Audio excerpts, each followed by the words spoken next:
The recording has started. Yes, we have the yes from that. So thank you to everyone for attending this virtual meeting for the Council of Tuesday the 26th of January 2021. My name is Councillor Steve Holgate and I am the chair of the committee. Councillor Julia Berry is the vice chair. Please note this is a Teams meeting. It is being recorded and the video stream will also be uploaded to YouTube after the meeting. For each item, I will invite members to use the raise hand function on your iPad to make any comments and to ensure each member has the opportunity to speak and that they are not speaking over each other. When speaking, please reference the paragraph number to enable everyone to follow you.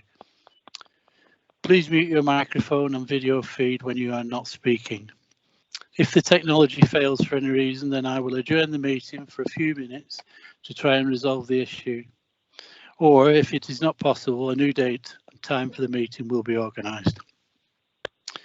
Please can I ask all members to confirm that they can hear and speak before the meeting begins, and I will call out each member's name in turn. Starting with Councillor Julia Berry. Present there. Councillor Aaron Beaver. Yes, Chair. Councillor Martin Boardman. Yes, Chair. Councillor Alistair Bradley. Present, Chair. Councillor Terry Brown. Present, Chair. Councillor Valerie Combs. Present, Chair. Councillor Mark Clifford. Present, Chair. Councillor Jean Cronshaw. Not on the call. Councillor John Dalton. Present, Chair. Councillor Graham Dunn. Present, Chair. Councillor Christopher France. Present, Chair. That's your Sunday name. Councillor Gordon France. Present, Chair. Councillor Margaret France. Present, Chair. Councillor Peter Gabbard. Present, Chair. Councillor Anthony G. Ooh, Anthony. Loud and clear. Councillor Danny G. Good evening, Chair. Good evening. Councillor Tommy Gray. Present, Chair. Councillor Yvonne Hargreaves. Present, Chair. Councillor Alex Hilton. Apologies from Councillor Hilton. Councillor Keith Hidden. Present, Chair. Councillor Hasina Khan. Present, Chair. Councillor Zara Khan. Present, Chair. Councillor Margaret Lees. Present, Chair. Councillor Roy Lees. Present, Chair. Councillor Laura Lennox. Good evening, Chair. Good evening. Councillor Sheila Long.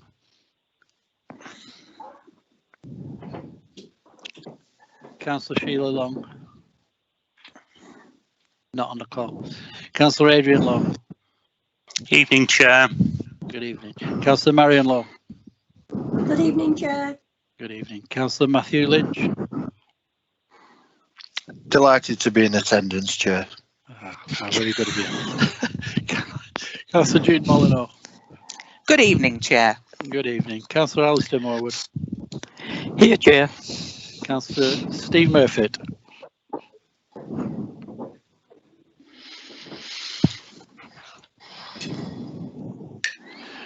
Councillor Beverly Murray.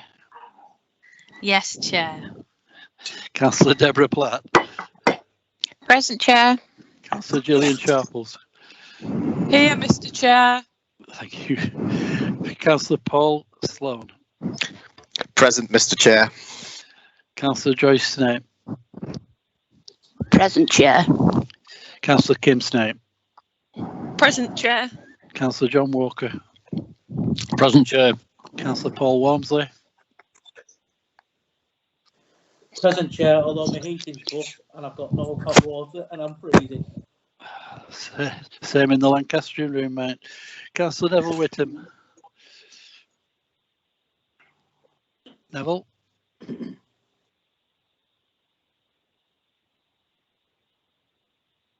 No, maybe he's struggling with a connection. Councillor Alan Whittaker. Present, Chair. Councillor Peter Wilson. Present, Chair. I can see you from here. Right. Okay. Please may I welcome our new director, Jonathan Node, Director of Development and Place for the call.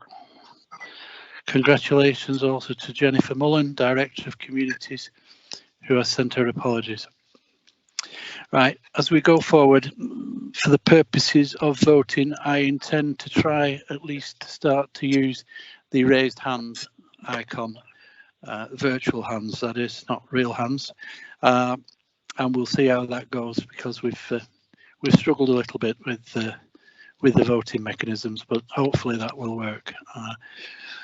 Secondly, we've done apologies, haven't we?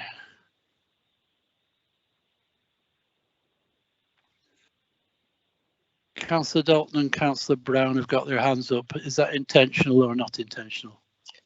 Sorry, not intentional at the moment. Right, Sorry. okay, yeah. Councillor Brown? Yeah, sorry, Chair, it's me cat playing with it. Right. Oh, well, there we go. Say no more. Right. Moving on to item 1 is the minutes of the meeting held on Tuesday, the 17th of November 2020. This item is for decision and they will be proposed by Councillor Bradley. Thank you, Chair. Can I propose that the minutes of the meeting held on Tuesday, 17th of November 2020 are taken as a true and correct record? Thank you. Right. Okay. Councillor Wilson, do you want to second this? Seconded, Mr. Chair. Right, okay. Is there anyone wish to speak on this, or are we going to go straight to a vote? The recommendation is that the minutes of the meeting be approved. All those in favour, please raise your virtual hand.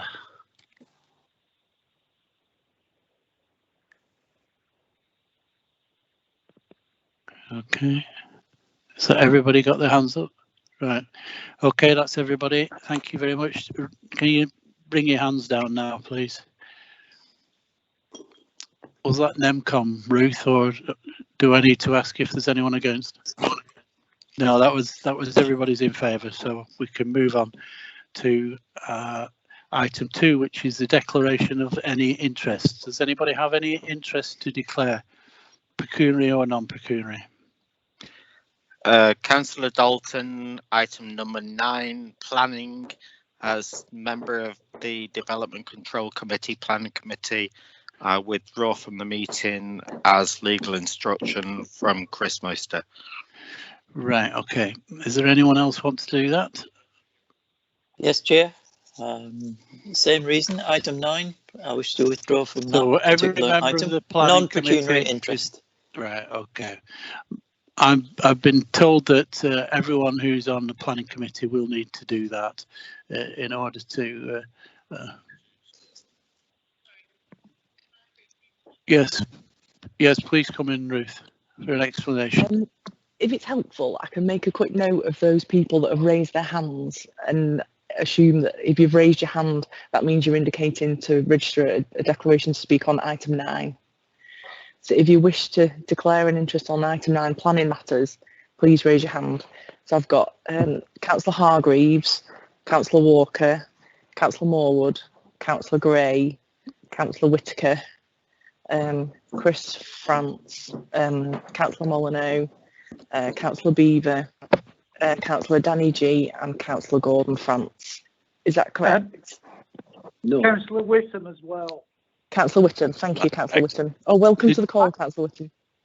Did you say Councillor? Did Councillor Grace indicate as well? Because he's on I've written planning Tommy committee. Gray down, yeah. Yes, I did. Mr. Mayor. Thank you. Mr. Mayor. Yeah, can I just make a point? It's Councillor Whittam. Yes, Councillor Whittam. Go ahead. I'm having difficulties getting through on the iPad. I'm on the phone, but I don't have a raised hand facility on my phone. Right. Well, in that case, I will refer to you separately. We'll continue with the system, but I will ask you to indicate verbally what your voting intentions are when that time comes. Is that okay? Much Does that work, Ruth? Yeah. Okay. Right. That's what we'll do. Excuse me, Mr. Mayor, Councillor Boardman. You, Councillor Boardman, go ahead. Yes, I didn't raise my hand. I am a member of the planning committee. I do have one question for the council on that point, but it isn't specifically about any site at all. It's purely just about the principle. Am I allowed to ask that question, Chair? I will ask the legal officer. Yes, Mr. Mayor, what you could do is allow Councillor Boardman to raise the question at the beginning, and then for him to leave for the rest of the item of when the vote is taken. That way his point of principle could be considered. Okay, yeah, that seems all right, and there's no danger of self-determination on that basis. Thank you, Mayor. Sir. Mr. Mayor.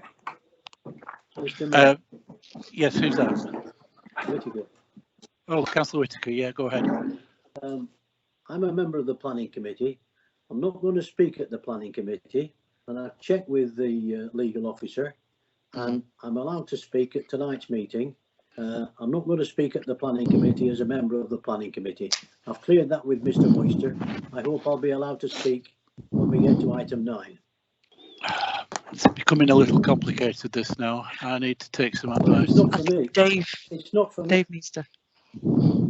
Yes, Mr. Mayor. I mean, it's up to members, of course. If the members wish to speak tonight and contribute to the debate, they can do so. The danger is, though, it would be considered that they may have predetermined or prejudged the application, in which case they'd be advised not to attend the relevant planning committees. But it's a matter for them. I would have thought for most members of planning committee, the best thing to do would be to declare not to take part in the debate tonight, so that they can determine the applications when it comes before planning committee. Okay, right, that's the advice that you've been given. As members, it's up to you whether or not you take that advice. Clearly, we need to be very careful on this matter. It's a strategic issue. However, you know, better belts and braces, perhaps. So, if you wish to speak, then I won't stop you from doing so. But be aware that, yes, Councillor Whittaker. Mr. Mayor, I've gone through this process with Mr. Moister. I am going to speak tonight. I'm not going to speak at the planning committee as a member of the planning committee. Right. And I'm not going to vote on a member of the planning committee when it comes. Well, like I've said, it's entirely up to you. If that's what you want to do, that's absolutely fine. Okay. The advice has been given, and we'll take it from there. Okay. Any other declarations of interest on any other items on tonight's agenda? Councillor Holgate, John Yes. Dalton here. Councillor I've still got my hand up. I still will retire and break off with being a member following legal advice from Chris Moister. Okay, thank you for that. Thank you for that. Right. I'm going to move on now, if there's no other declarations of interest. That's the longest item 2 I've ever come across, to be honest with you. Item 3 is mayoral announcements. Sorry?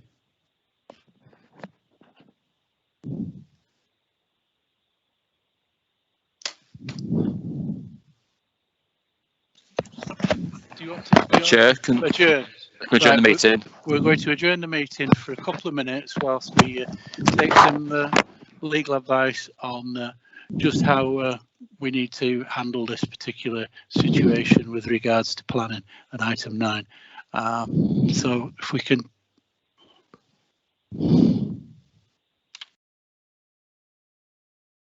Right, we started recording again. Before I bring you in, Councillor Whittaker, there's going to be a little bit of legal advice from our officer, and then I'll bring you in. Thank you. Yes, thank you, Mr. Mayor. We've discussed further the issues over membership of planning committee. I think it's becoming a little bit complicated, so the best thing to do to simplify it and remove any chance, even slight chance of legal challenge, is, I think, for all members of planning committee and any potential substitutes, not to take part in the debate or the vote on item 9. Thank you, Mr. Mayor. Right, I'll thank you. Councillor Whittaker, you wanted to speak? In view of that, I'll withdraw what I said before. I was going to want to speak, but I'm not going to speak now. I'll take the advice and I'll shut up.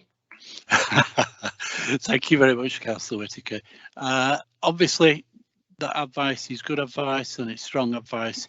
I, as chair, cannot and will not stop anyone from speaking, but the advice is there, and I too also strongly recommend that that you take that advice. I will Mr. now. Mayor, Yes. Councillor Boardman, Councillor I'll also stand down, Councillor Boardman. Councillor Boardman will also stand down.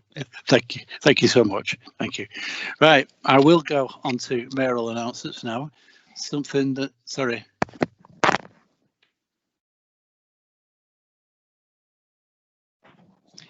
Yeah, that also applies to reserves. Please take the opportunity to withdraw from item 9. Right, mayoral announcements. I've only got one, and it regards Chorley Football Club and our Great Magpies and their FA Cup run. I'm sure I speak on behalf of all councillors when I offer my congratulations to Chorley FC for their FA Cup run this season. At a very difficult time for all of us, it has brought a ray of sunshine to the town, and I know it has given many people something to look forward to over the last few months. It was a real shame that fans weren't allowed to watch any of the games as they progressed against the likes of Wigan, Peterborough, Derby County, and were only knocked out by our Premier League opponents, Wolves, with many people arguing we deserved a draw, if not a win, last Friday night. On occasions like this, we'd normally do something to mark this achievement, which will be a part of Chorley's history. When circumstances allow, we will look to mark the occasion in an appropriate way.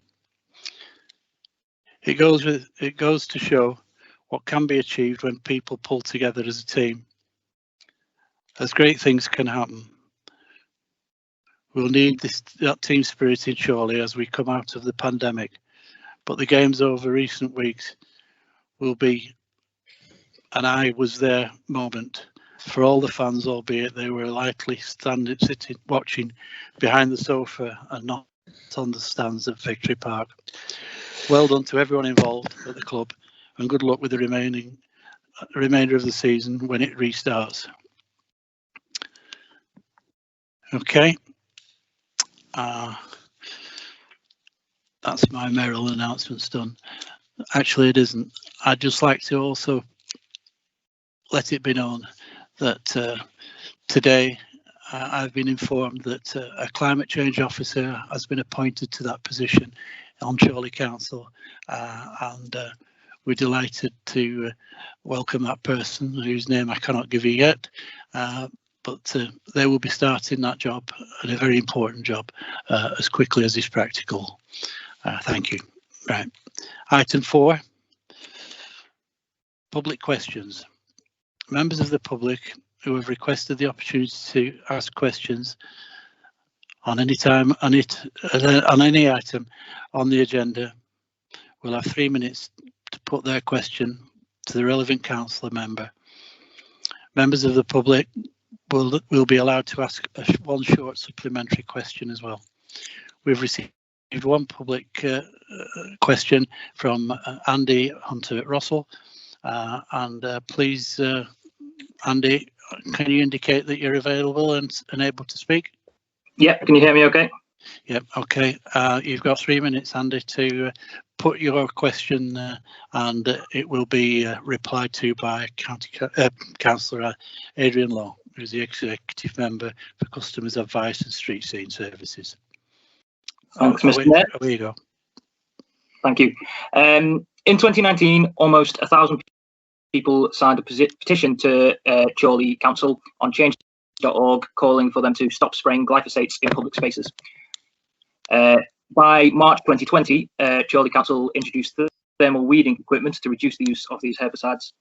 In response to a complaint that I made that glyphosates were still being used on Eves Green Road in October 2020, I received a response that included the following. The council restricts glyphosate use to highway weeds and invasive species.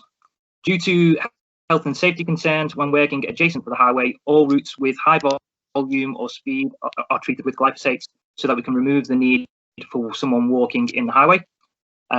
This year, the use of glyphosate across the borough has reduced by 35% compared to 2019. I've questioned this justification with regards to East Green Road, but received no further response. Can the council please confirm that they don't think walking down the pavement on Eves Green Road is safe? And can they please tell me what they're doing to make it safe for residents? Or alternatively, if it is safe, can the council please assure me that in future this subjective statement about volume and speed of traffic will not be used to inappropriately use herbicides in perfectly safe environments to use thermal weeding equipment? More generally, given that only a 35% reduction has been achieved this year, which is, to be celebrated, but could do better. Can the council please let me know what they are doing to further reduce the use of glyphosates? And then final point, glyphosates are still being used in the borough by the county council, housing associations, and various other landowners and grounds maintenance contractors. Can the council confirm that their commitment to reducing glyphosates extends to promoting the use of alternatives with partners, contractors? And does the council have any measure of the total quantities of the herbicide being used rather than just that used directly by the council? Thank you.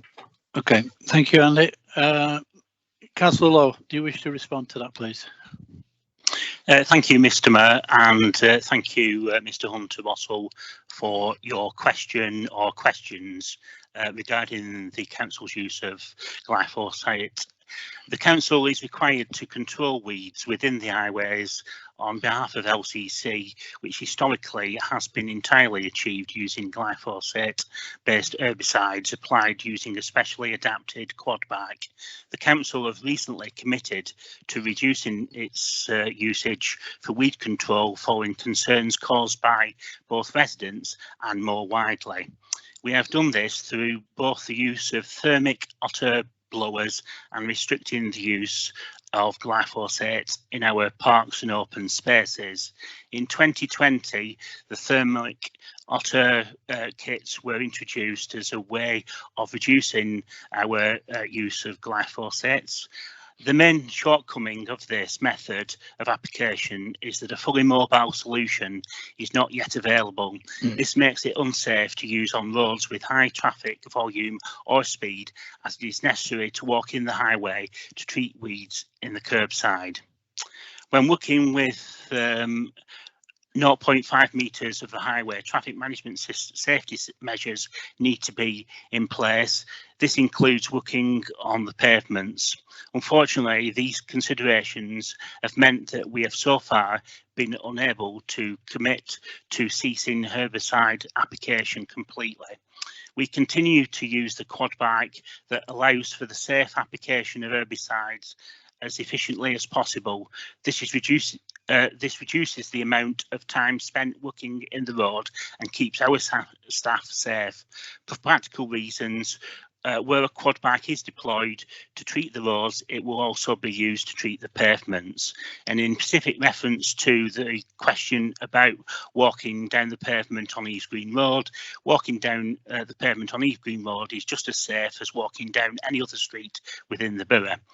On quieter roads, where it is safe to do so, the hot air blowers are used, and this has resulted in a 35% reduction in the use of glyphosates. We continue to look for alternative methods of weed control, and will continue to use glyphosate to treat invasive non-native species such as Japanese knotweed and Himalayan balsam until effective alternative methods are available.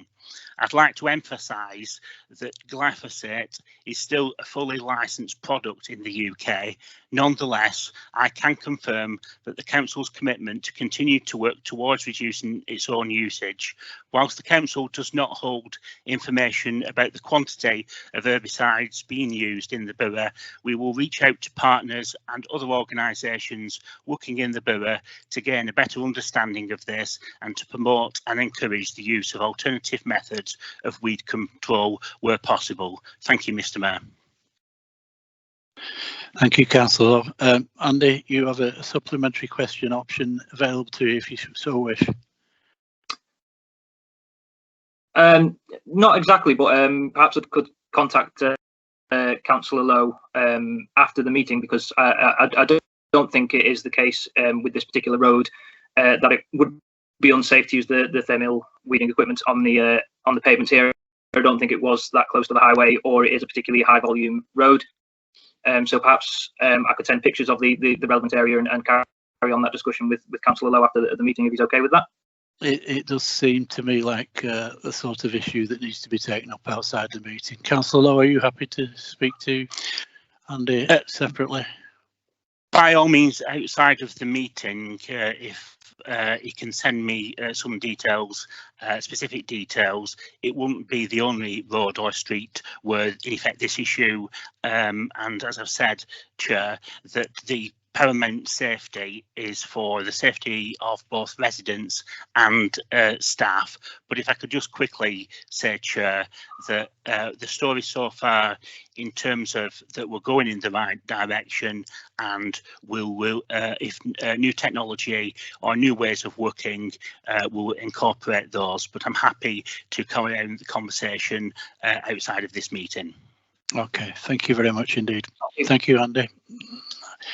Right, I'm slowly freezing to death here. I'm going to have to put my big coat on in a bit. Right, we'll move on to item 5, if we may. That is to consider a general report on the Executive Cabinet held on the 15th of October, on the 12th of November and the 10th of December. This item is for noting, so it won't be requiring a show of hands. Councillor Bradley, do you wish to present this report? Happy, Mr Mayor, to recommend that the minutes of the Executive Cabinet meeting are taken as a correct record, and we note them from those 3 dates, the 15th of October, 12th of November and the 10th of December. Right, Councillor Wilson. Seconded, Chair. Right. I will now invite members for their comments and to ask of any questions. If you would like to do so, then please raise your virtual hand on the Teams app. Ruth, do you see any hands? No, I don't see any hands. We will then just, if you will do it in the way we usually do it for things that just to be noted. Sorry? It's for noted, so it's noted. There's no questions, so I'm presuming it's noted. Right. Moving on, item 6 is revenues and capital budget monitoring 2020-2021. It is on your agenda papers, pages 19 to 42. And Councillor Wilson, you wish to present this report? Thank you, Mr Mayor. I'll keep it relatively brief given our slow start. Members are just asked to note the forecast provision for the revenue budget and capital programme, forecast the council's reserves and approve the capital programme. Just briefly, Chair, members can see the forecast variations from the budget on table 1 on page 21. As it says there at the very bottom of the table, the forecast underspend at Q2 is 0. So we, for once, we end up in a balanced position on at the end of the quarter. But members may wish to note just key elements of the report. Looking at income, Chair, the Market Walk and Market Walk extension still continue to perform strongly despite the current pandemic and the difficulties that's involved for a number of businesses. You can see there the revised income, albeit lower for this year than originally forecast, is still a significant sum of money being brought into this council, and we continue to work hard to make sure that we support our tenants and keep Market Walk a positive destination for shoppers once we come out of the lockdown. You can see the other investment items, Strawberry Fields, that of course is being set back, but we do predict that to pick up in future years. Primrose Garden is performing strongly with 97% occupancy. And then, of course, we've got the Leisure Centre, Chair, which is new for us, but that was an action again we had to take in response to the pandemic. And then further in the report, Chair, we've got the details, which I think most members will welcome, of the position the council faces following COVID in terms of incomes, business rates, and other incomes into the council, and then also the money that we've received from government that the council has paid out to businesses in the form of grants. We're now up to 10 different grants, Chair, so that just shows the complexity of it. That's depending on whether you're in Tier 2 and Tier 3 for those periods, then into a full national lockdown, then back into Tier 3, for which there are a different set of payments, and now back into lockdown again, for which there are a different set of payments. So, in fairness to our business team, Chair, and I did mention this at last meeting, but I'll mention it again, they have been working exceptionally hard to, first of all, get to grips with this and get those payments out. It's something that I and the leader have been particularly keen on to make sure businesses get the money. But at the same time, it is not easy, and people are working very hard to get that. The forecast for the General's balances, Chair, remains at £4 million. No doubt we'll discuss these matters further at our budget meeting coming shortly in February. And again, the capital programme there, there's not been great variations to, so again, that's there for members to see on page 31. I'm happy to recommend the report, Chair.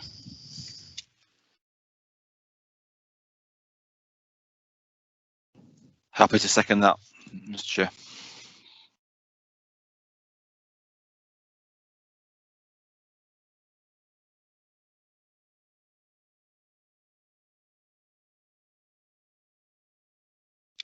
I'll try again with the mic on, shall I? Before I bring anyone else in, I'd like to echo Councillor Wilson's sentiments with regard to the performance of the staff. They have done a fabulous job across every aspect of the council's activity.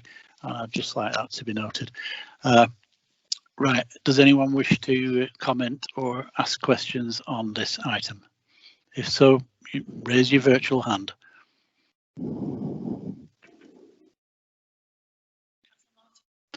Councillor Boardman. Thank you, Chair. Mr. Mayor. Just a quick question for Councillor Wilson on the Strawberry Fields Digital Office Park. Yeah.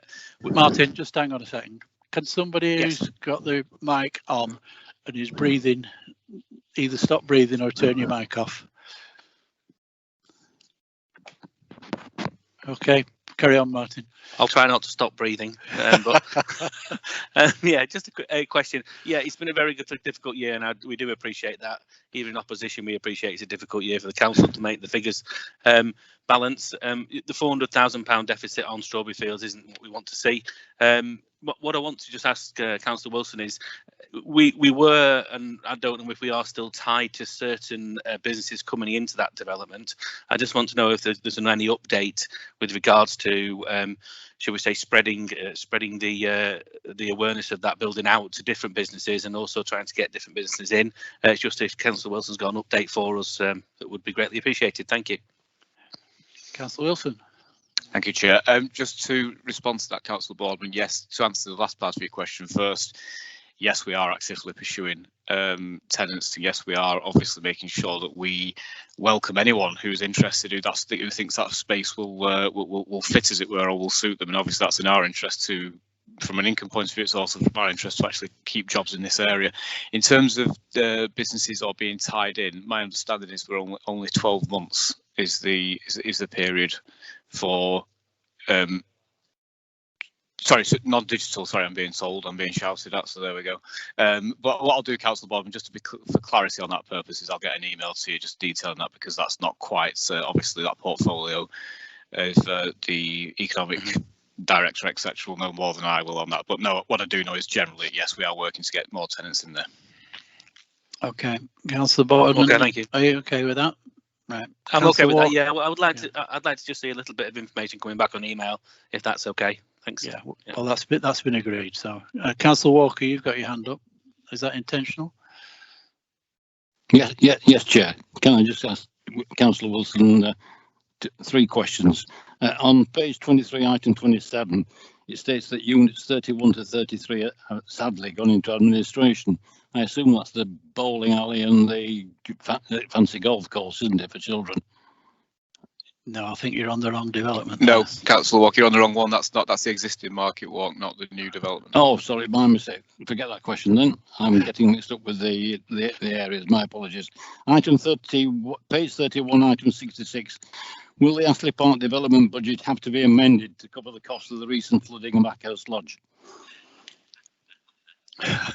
No, because we're going to charge county council for it all.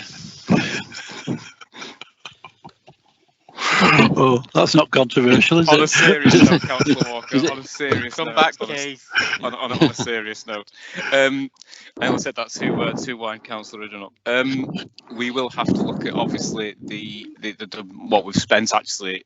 I have discussed this with Councillor Riddle actually on a serious point, which is we'll have to look at what's been spent since the flooding took place last week, and where we're going to proportion those costs and so on. Some discussions have already been had with officers, some obviously still to be had, but more importantly is about the work that we still need to do to avoid it flooding in the future as well. So we'll need to have a discussion about the budget for that at some point, but that's not been happened yet, Councillor Walker. Okay, thank you. Okay. And final question is page 33, item 77. I'm delighted that discussions have taken place with Northern Rail, presumably on further car parking spaces at the Buckshaw station. Can you please give some indication how these discussions have gone? I will. The discussions have mixed, Councillor Walker. We've had some success from some partners, some not. But I'll pass to Councillor Bradley because he does know more than this than I do. Councillor Bradley.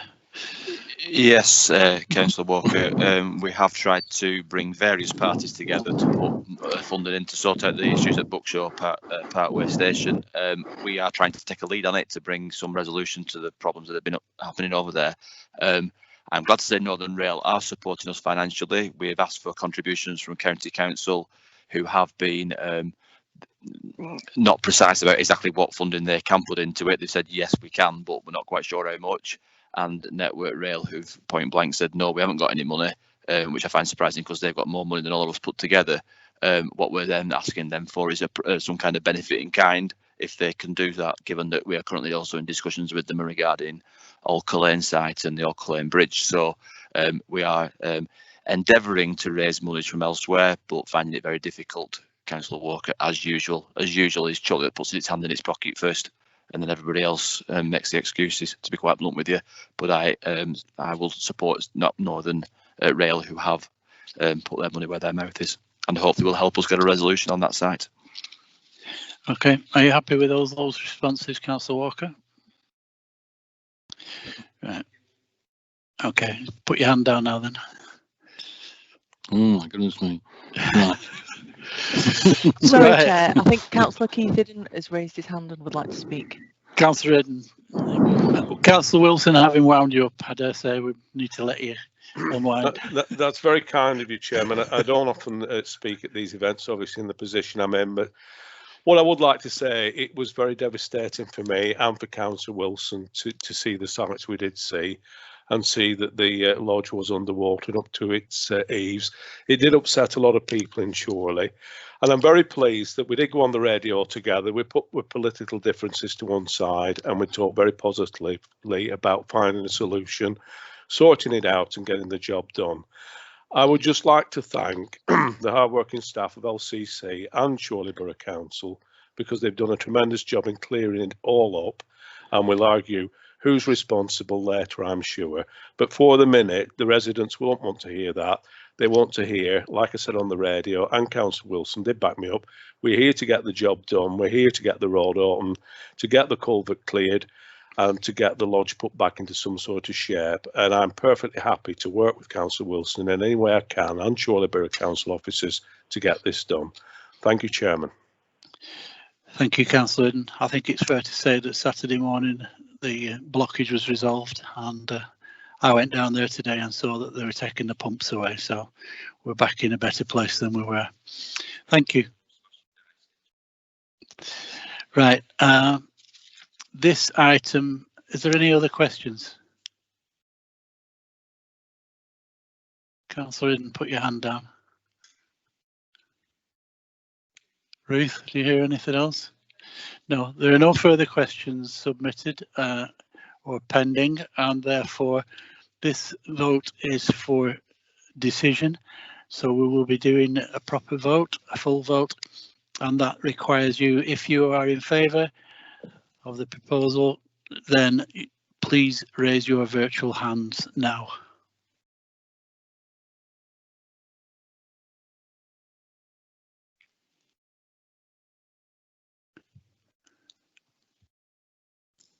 Right. As everybody who wishes to vote for the proposal?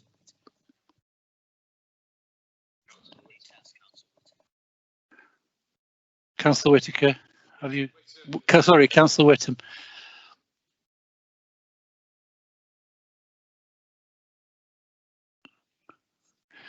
Right. Everybody put their hands down, and I will ask if there is anyone against to put their hand up. But put your hands down for now, please, everybody. No.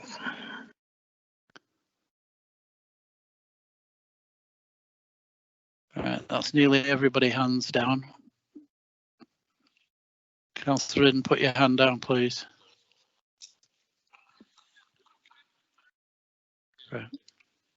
Right. Is there anyone opposed to this?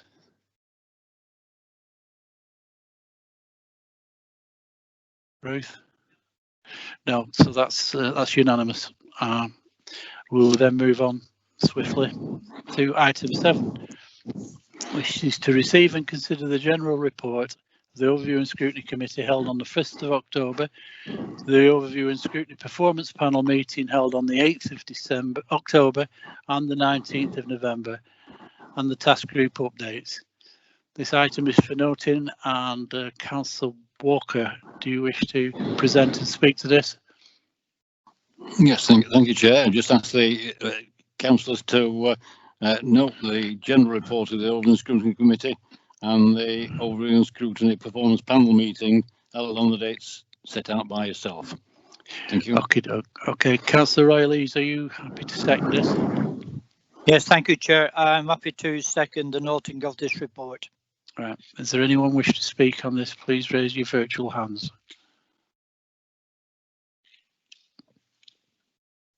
Nothing there. Okay, so, sorry?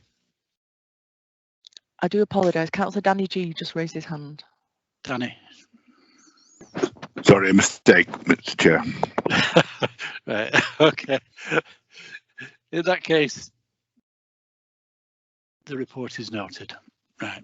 Moving on to governance, to receive the report and consider the general report on the governance committee meeting held on the 16th of August and the one held on the 25th of November. This item is also for noting and will be introduced by Councillor Deborah Platt. Thank you, Mr. Mayor. I'd like to introduce these items to the council and thank all the officers for all their work in a very difficult time. Indeed, thank you. Councillor Tony G. Yeah, I would second that the report be noted. Right, okay. Any questions before we note the report? No, nothing. Okay, item 8 is noted. Item 9, now then. It is now time for those members of the Planning Committee and substitutes, if they so wish, and as advised, to leave the meeting. This may take a little while to do. Ruth, can you monitor as people leave or not? Yeah, okay. So. Yes, if it's helpful, I will monitor as people leave, and then when we finish the item, I will ring you on your iPads to rejoin the meeting. Okay. Okay, that's the bit. That's the bit that will take a little while. Yeah. Okay. No. Right. Thank you. So, anyone on planning committee or reserves, now's the time to go. If you wish to be prudent. Councillor John Dalton leaving the meeting. Okay. As Thank you. Prior. Thank you, John. Good night. Cheers. Good night. Bye. Right. Are we nearly there?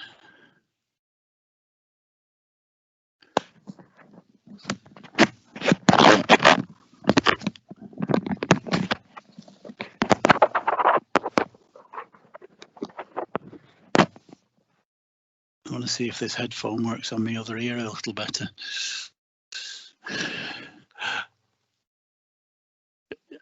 I have today, yeah.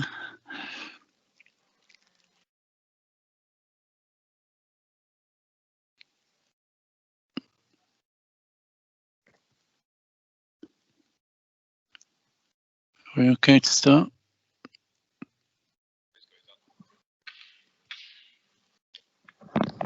Sorry.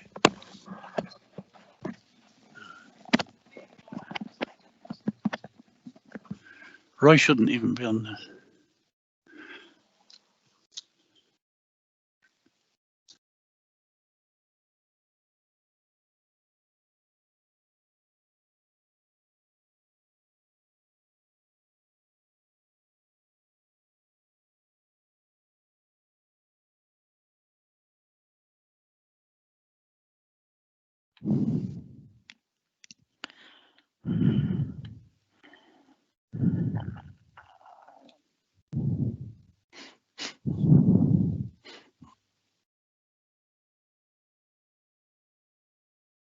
Councillor Tony G, could you leave the meeting for item 9, please? You're on the planning committee. I've gone in the other room. He's gone in the other room, right? So, Yeah, well, I've just come back when I heard the call. when you heard your name, You've got to Okay. trust the integrity of the members. Ruth's going to take you off just to be absolutely certain.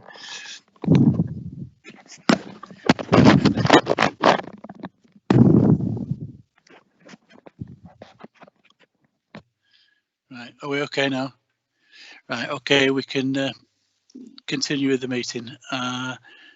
This item is presented by, who's presenting this? Me, Chair. Councillor Bradley. Okay, away you go. Thank you, Chair. Okay, and speaking to the depleted membership of the council, so and apologies for the confusion around this matter, but obviously you can appreciate there's a lot of conflicting things going on here, because as the report outlines, this is to outline the immediate challenges facing the council with regards to speculative applications seeking outline planning permission for housing development on sites which are not currently allocated for housing development within our plan, but are rather safeguarded sites, safeguarded for development later within the plan. The report spells out the situation following, as members will be aware, the Pear Tree Lane application at Exton, which the council refused permission for, but was overturned at appeal by the planning inspector, which cited the fact that the memorandum of understanding that we share with South Ribble and Preston councils took a lesser hierarchy than the government's core housing numbers, and basically created us a position whereby it is contended by certain parties that we don't have a 5-year supply of housing, because on the housing numbers that come out of government, that there is not that 5-year supply. So this paper basically sets out the background to this. I know that individual groups on the council have been discussing this, so I think members are fairly well informed. And what it then does is puts forward some next steps, if you like, about where the council goes with this situation, and discusses in paragraph 25 onwards about a public statement for the council, which is exactly why the members of the planning committee have been, if you like, invited not to take part in this, because that would obviously potentially conflict them with their role as a planning authority. And I have to stress that all sites will be, of course, dealt with in the planning matters by following the proper process, and we have to be scrupulous about that as the planning authority. The background to this, as members can see from paragraphs 8 onwards, is the fact that Chorley has a standard housing requirement of 569 houses a year to deliver. That compares with a standard housing number for Preston of 250 and a standard housing number for South Ribble of 191. Some may argue, and I certainly would, that that is iniquitous. It is not a fair distribution of the numbers across central Lancashire, because the overall housing requirement is 1,010 across the 3 boroughs, and for Chorley to deliver more than half of that, something's not quite right. Preston is a larger city, and South Ribble is a very similar town to ourselves. So what is happening is that we're at the back end of a a strategic plan. We're getting to the back end, and like any plan, when it's been going for a number of years, it deviates from what its original plan was. And we are getting to the stage where we are working strenuously very hard with South Ribble and Preston to deliver a new plan, probably by 2023. That has been delayed slightly because of COVID-19, like most things in life at the moment. But what we've had over the last few years across central Lancashire, and based on the evidence base, is a memorandum of understanding, a joint arrangement whereby we redistributed the government's requirement for 1,010 new houses a year across the 3 areas. And the appendices to the report show why that's been done, because in the early years of this plan, Preston and South Ribble have delivered lower than their target numbers, and that's shown on Appendix 1 on page 75, whereas Chorley, as we all know, has exceeded our housing delivery, and therefore the MOU distributes the houses to take account of that. It primarily takes account also of the fact that we delivered the large chunk of Buckshaw Village, which is a unique situation and a unique development that at its time was one of the largest regeneration projects certainly in the UK, but also probably in Western Europe. What we are seeing effectively is the decision by the inspector to see the MOU as lesser to the housing numbers. The housing numbers could be construed as being unsustainable, and the problem a little bit, and it's detailed within the report, is that this decision on Pear Tree Lane has encouraged a flurry of applications, and they're detailed on paragraphs 22 onwards, that details 6 applications with a large number of houses, and the aggregated applications that have come in add to the existing issues we have around infrastructure.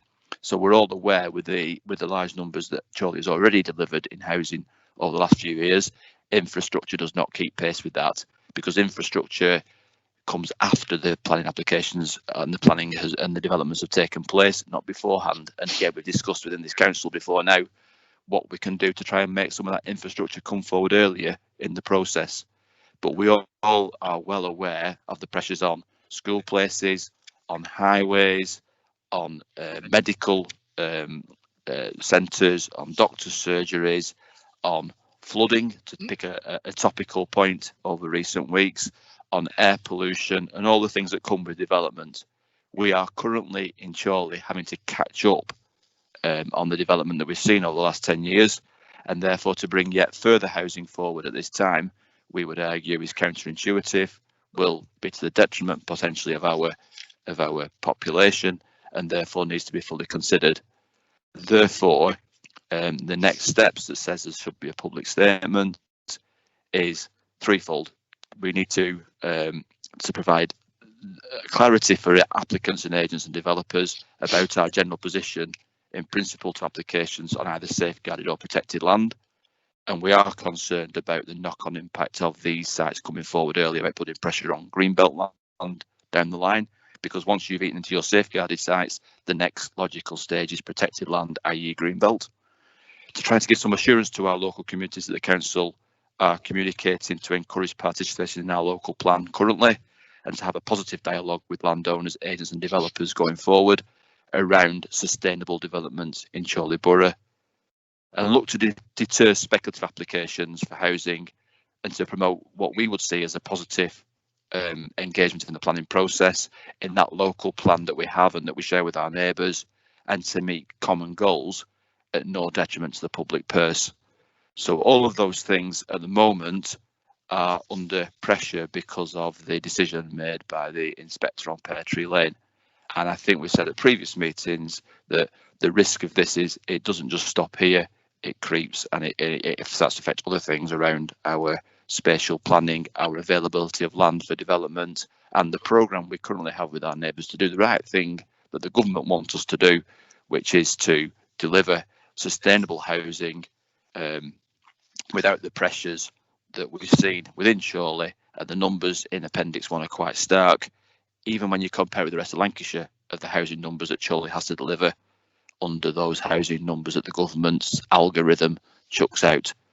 I have members will be aware, because I've circulated a letter that we sent to the Minister in government querying our position. We received a response back recently, which basically said the numbers are the numbers are the numbers, and we've written another letter back saying, well, in that case, if the numbers are the numbers are the numbers, how are we going to live with the consequences of that algorithm chucking more housing in for Chorley? We need to understand exactly what it is the government are prioritising here, and we believe local, democratically accountable planning is supposedly what they're trying to aim for. That is what we have delivered alongside South Ribble and Preston, and that's what we will still strive to do moving forward. And therefore, I think this council needs to be a community leader. It needs to stand up for its communities, and I've never had a post bag like I've had around these decisions on Pear Tree Lane and around the recent planning housing numbers as circulated by the government. And therefore, at some point, we have to stand up and say what we think is right. But at the same time, as I repeat, also acting in the correct way as a planning authority to give every site its due consideration and in line with the proper planning process. And I would remind all members of their obligations under that, as well as those members of planning committee who've left the meeting. On that, if members are okay with that, I'm happy to take questions. Thank you, Mr. Mayor. Thank you. You're proposing that to be noted then. Councillor Wilson, you seconding? Absolutely, second, Chair, and just to support Councillor Bradley, the impacts of the Pear Tree Lane decision can't be underestimated, Chair, and this is going to have a significant impact on our safeguarding line, which, as Councillor Bradley explained very well, that then has a serious knock-on effects or potential knock-on effects on Greenbelt as well, which is something we all hold dear. And I think to say that across Preston, South Ribble and Chorley, we deliver 56% of the houses that are expected in that area, there is something perverse about the system and the way that it operates.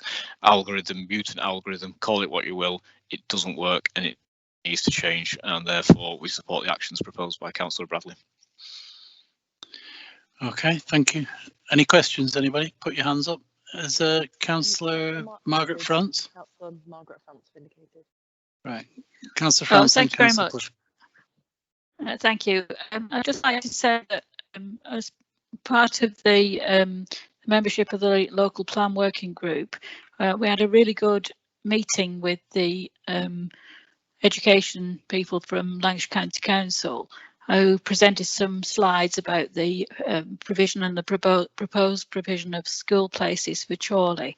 I asked at the time, could those slides please be emailed out to the members of the local plan group, but I've yet to receive them. But my point is, I would really like that those figures could be disseminated more widely to councillors, just so that they know what the situation is with regard to the school places.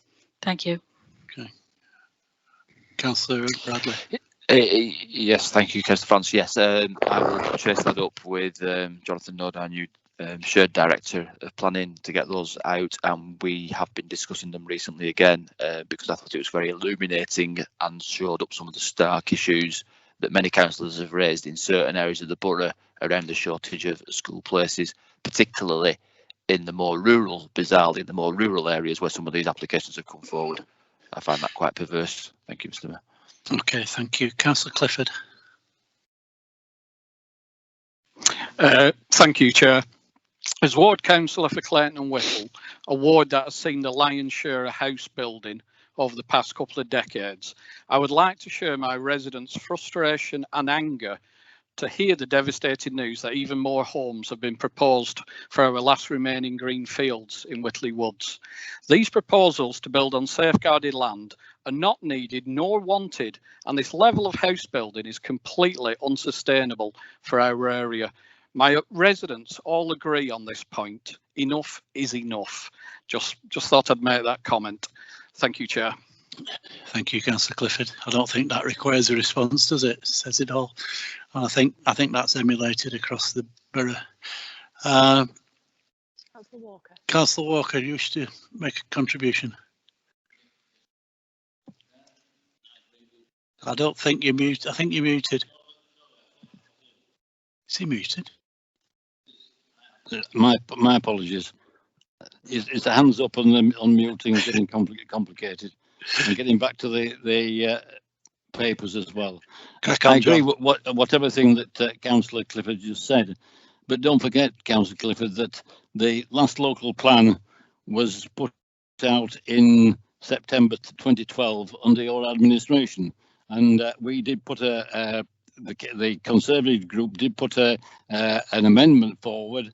I won't read it out, because it might invite some people. We put an amendment forward, but it was defeated by saying there was far too much development put in Exton. Could that be reduced out of the local plan?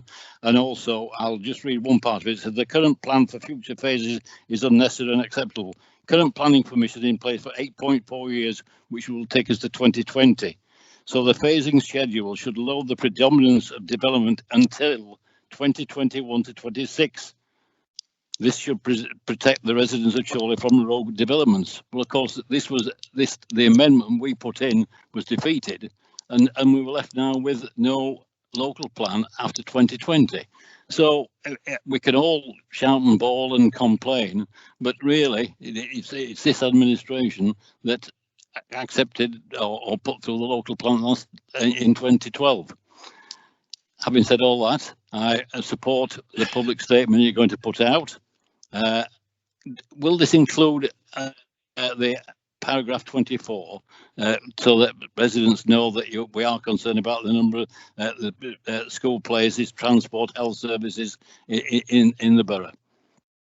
Okay, thank you. Councillor Bradley, and then Councillor Sharples has a question or a comment to make. Okay, Councillor Walker's points, yes, and the second point, yes, we will be doing that, and we'll be using, informing residents as best we can. That's certainly the intention. In terms of going back to the actual discussion we had back in 2012, we know what we know. We would probably have a local plan in place about now if COVID hadn't happened and other government delays and government rewritings of the rules hadn't happened.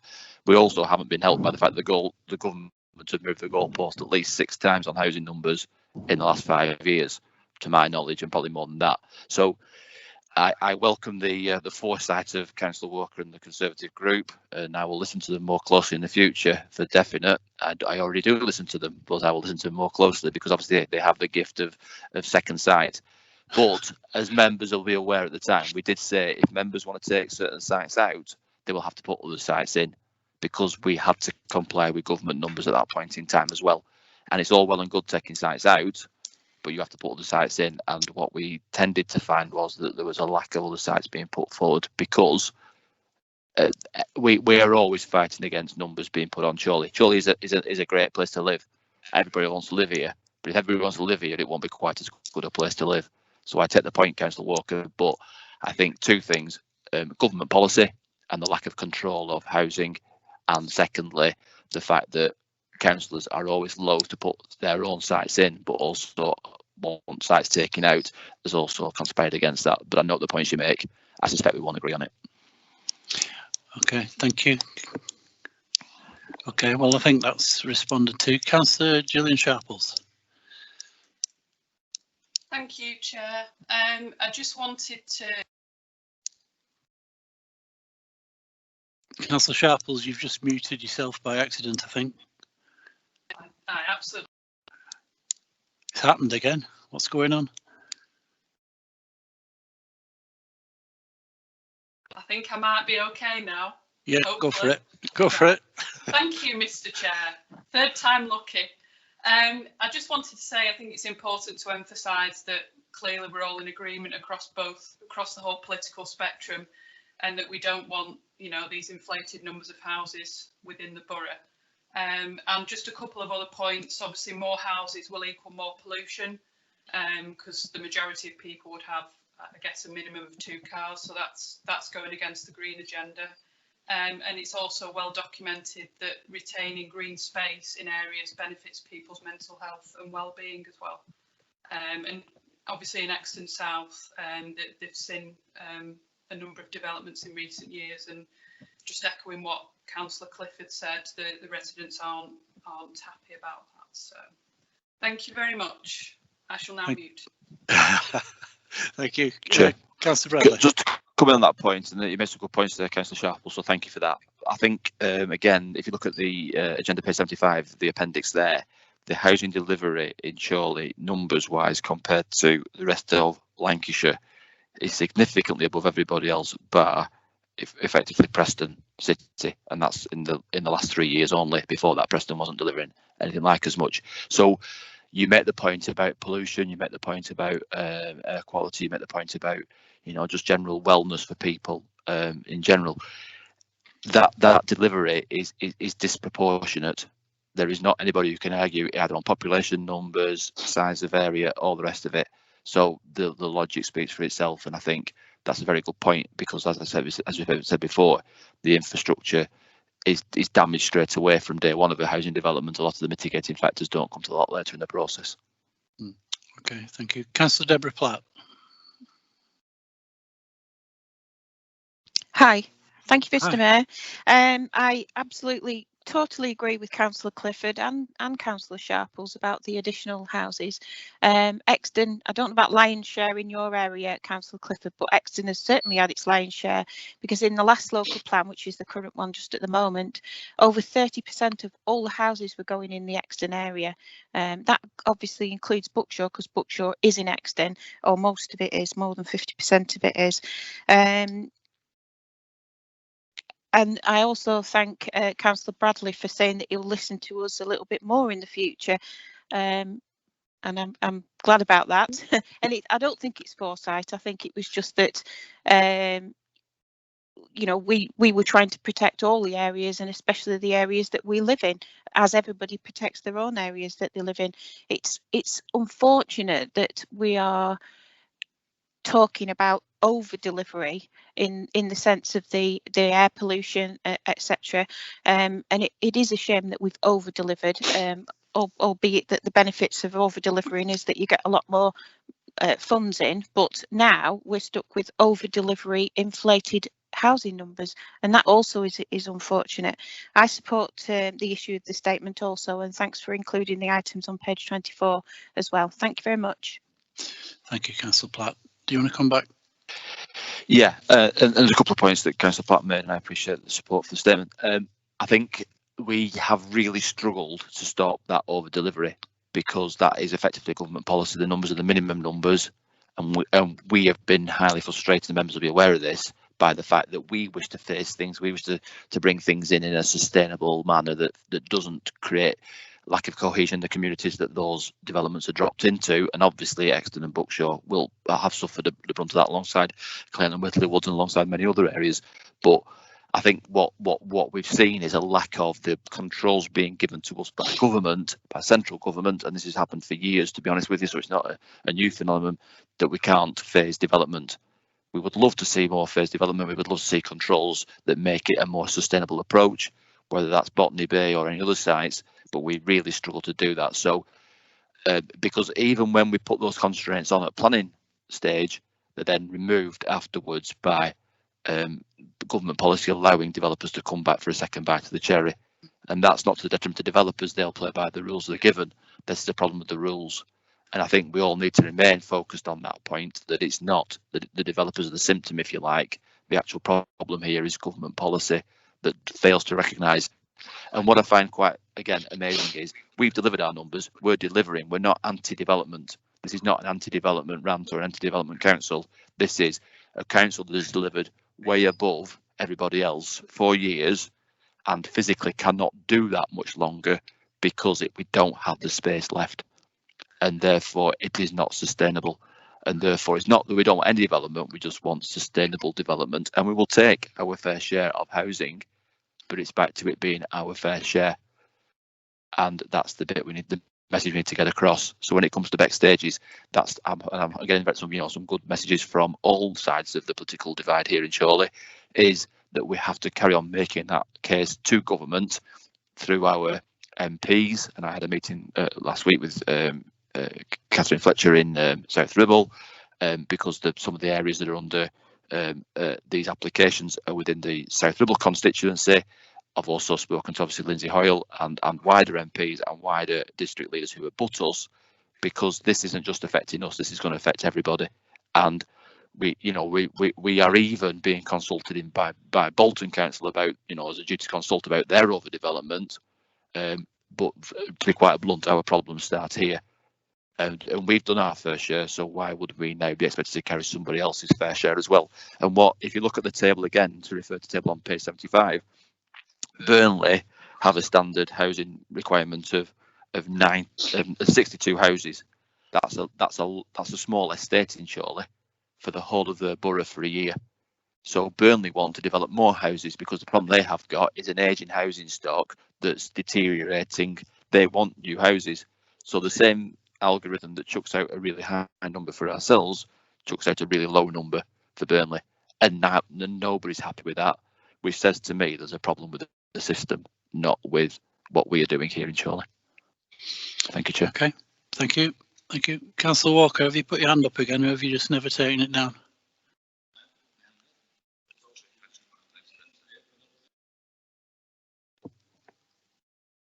Yeah, okay. Thank you, Chair. So just for the next steps that we said, we're going to look at, if everybody's happy, I can't see any other questions, but we'll put these public statements, we'll run the public statements out through the groups, and we'll look for buy-in from it.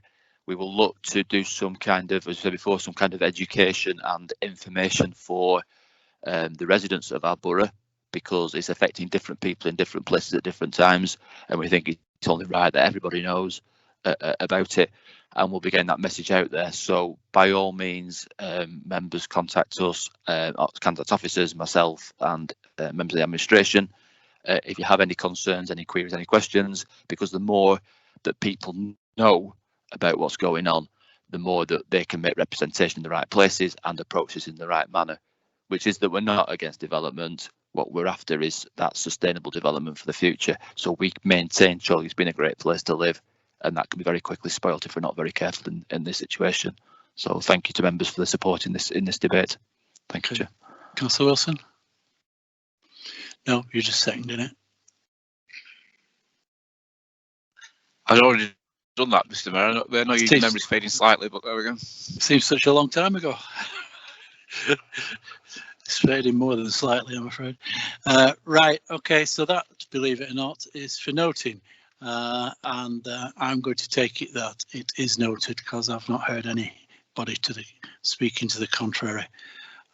Moving on to item 10 is the established. Sorry. Oh yes, we need to bring everybody back. So we'll just pause for a few minutes whilst that happens, and then when we've got a full complement, we'll go to item 10. Bear with us. Thank you.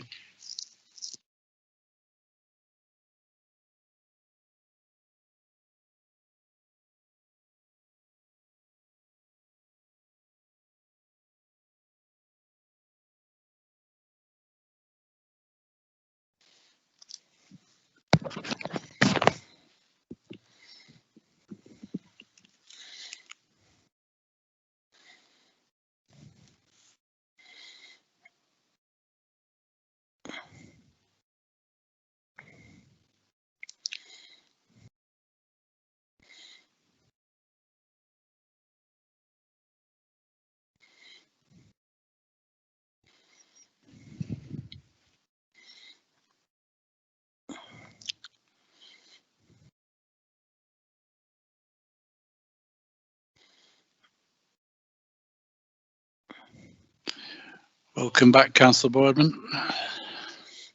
Not anybody else? Councillor back. Councillor Molyneux, how do you do? I can't see everybody's photograph on my screen. So. Oh, excuses. I know, nothing personal. Better not be.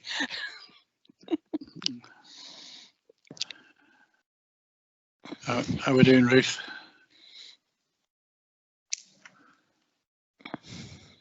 It's taking a little while for Ruth to get everybody back on. She hasn't got her fingers, aren't going fast enough.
Right. I think we've got everybody back now. We are now moving on to item 10, which is the establishment of a climate change working group. And that is an item for a decision, and it is to be introduced by Councillor Wilson. Thank you, Chair. I know this will be an item you're particularly pleased to see on the council agenda. Indeed. Members will recall that in the budget of last year we set aside £500,000 to actively promote a number of initiatives to improve and assist our climate in Chorley, and we are working on that, Chair, as you'd expect. In part of that work that in the early days was to also set up a task group to look at the ways in which the council can actually act, both as a deliverer of change itself, but also in terms of encouraging others in the community to do so.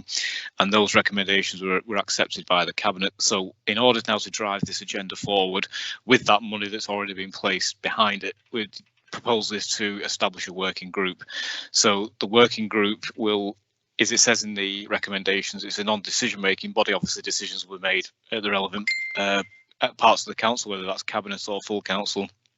But what it does is it drives forward the agenda.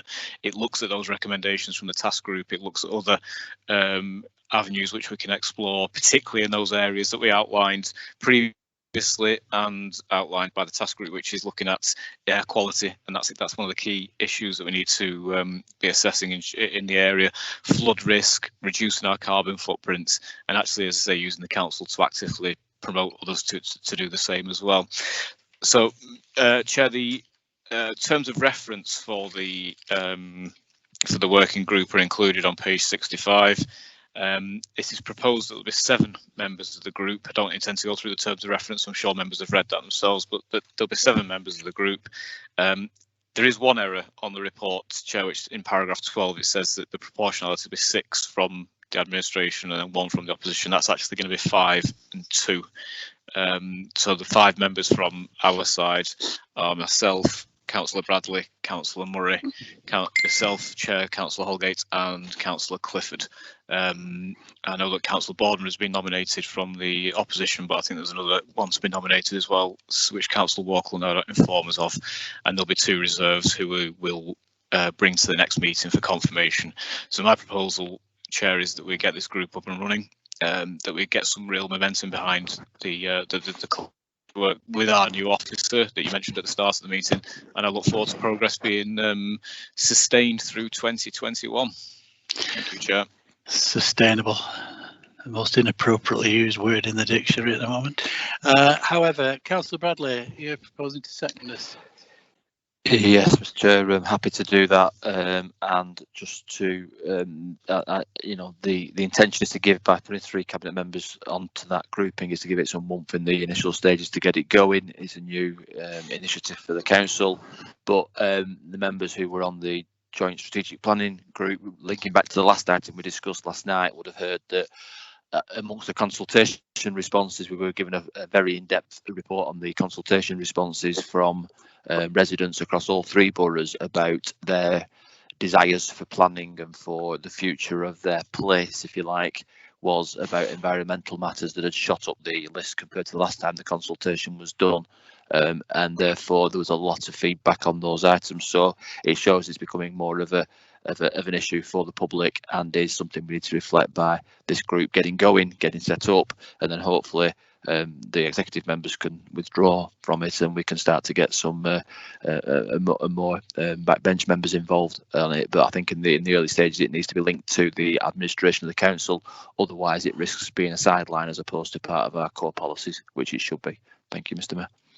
Thank you. I think it's worth noting as well that within the terms of reference there are opportunities for specialist areas for people to be invited to join, not in a voting term but in terms of contributing to the debate and outcomes.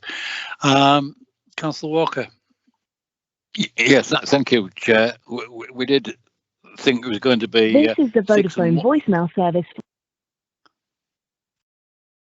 Okay, keep going. Keep going. Sorry. I was under the impression it was going to be 6 and 1, and we did. Councillor Boardman is our representative. We did have a reserve in place, which is Councillor Corns, so she will now become the second representative from the Conservative group. And she's most welcome. Right, okay, that is a item for decision. So once again, I will ask members to raise their hands if they. Sorry. All right, we'll do it the other way around. Anyone against? Anyone opposed to this? Please indicate. Chairman, I did raise my hand to speak on the matter, but sorry, Keith. No, no, that's fine. Keep going. Obviously, it's something that is very dear to your heart, and at the County Council, as you know, a lot of young people came to visit me there, and they came to County Hall, and this is a very important matter. I do work with the Youth Council, and they're very vocal on this point, but I'm really pleased that the Borough Council has taken this upon themselves to do. It's a really important matter. We must keep this momentum going because it soon gets lost in the ether, and people always seem to put it on the back burner because there are other pressing things to do. I know we've been in the middle of this epidemic, and I know that there are a lot of things that we need to sort, but we must keep this going, and I'm pleased this council have done that. And if I can be in any help whatsoever, please will you let me know. Thank you, Chairman. Okay, that's much appreciated. Councillor Martin Boardman's raised his hand. Councillor Boardman, here we go. I'll just drop my hand. Thank you, Chair. Again, yeah, it was just a quick one. We really welcome this officer appointment. Again, it was one of the things we had in our manifesto, so it's nice to see that the Labour administration bringing one forward again, which is thumbs up for everyone. The reason I wanted to be on this panel is twofold. I think a lot of this, the Challenge Green agenda that we've got is a lot what the public see, but I think the biggest thing is what the public don't see, and how we operate as a council behind the scenes. Really, one of the biggest challenges that we've got is our built environment in Chorley, not just on planning, which we see not residential dwellings coming through, but in the bigger developments that we see in Chorley, and some of them being led by ourselves, the council. I'm really keen on seeing our building standards improving, and us bringing on quite some stringent what they call BREEAM scoring and assessments on our major projects. And I just wanted to ask, well, Councillor Bradley probably knows better, with regards to the development up at Tatton, is that something that we can fly a flag on to say that we've pushed to get the best BREEAM standard possible for that kind of building? It might not be something you can answer straight away, but I'd really appreciate a response on email. It'd be very useful. Councillor Bradley.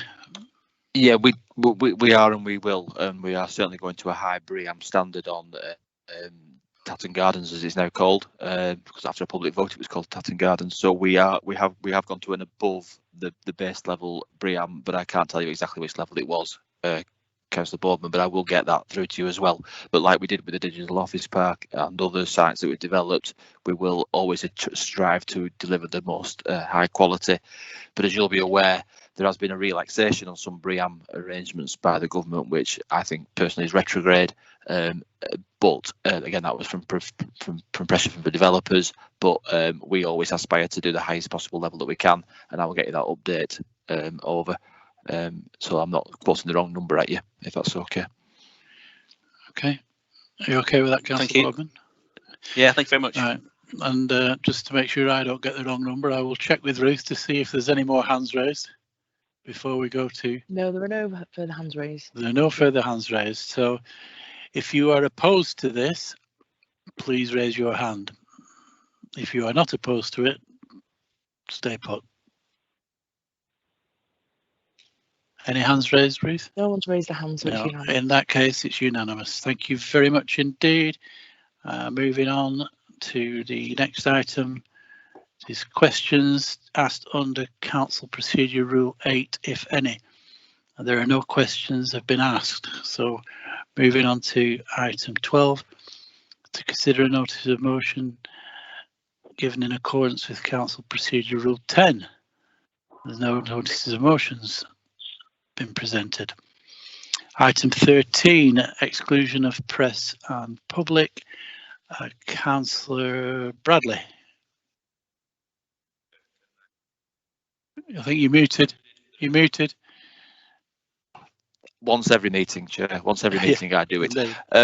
Can I, Chair, thank you, Chair. Can I propose that we exclude the public and press so that we can take part 2 matters below the line, possibly? Thank you, Chair. Councillor Wilson. Seconded, Chair. Right, that's seconded. Is that agreed?